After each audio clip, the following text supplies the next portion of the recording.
Hey y'all, I'm back with more on the Conjurer Ed Murphy. Now, this is another picture of him, and I feel like people kind of liked his story, so I have a little bit more to share.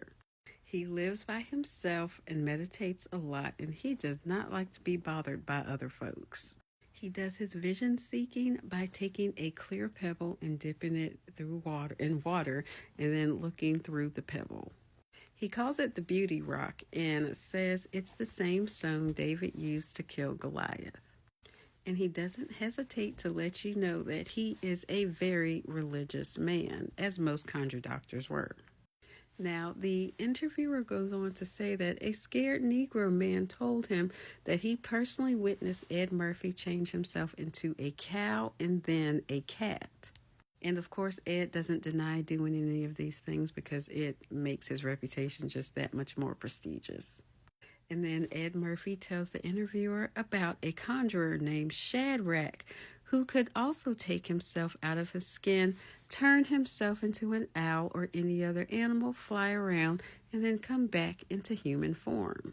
He says that Shadrach often lent out his skin to the devil so that the devil could roam around at night in human form. Now, this person here has a hand that was made for them by Ed Murphy. Now, a lot of people came to Ed for love workings, or as he said, calling in the absent.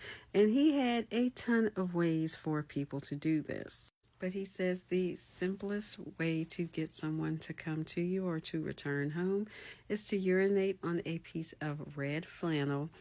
Rub it thoroughly on your hands, sit down immediately, and then write the name of the person that you want to come home, and they will return.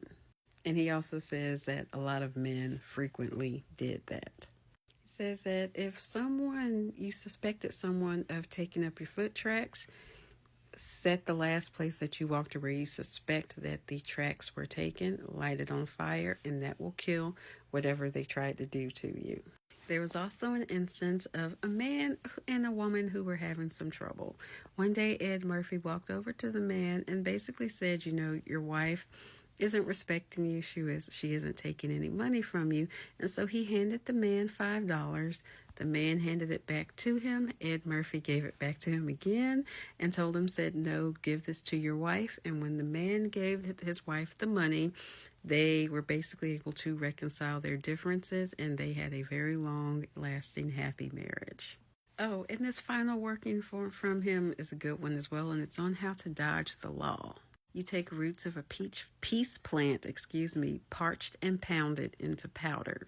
Dress yourself with some of that powder. Mix the remainder with a little bit of Quicksilver, scatter it on the courthouse steps, and you'll be free to go. And that's it on the Conjurer Ed Murphy. Let me know what y'all think about this in the comments.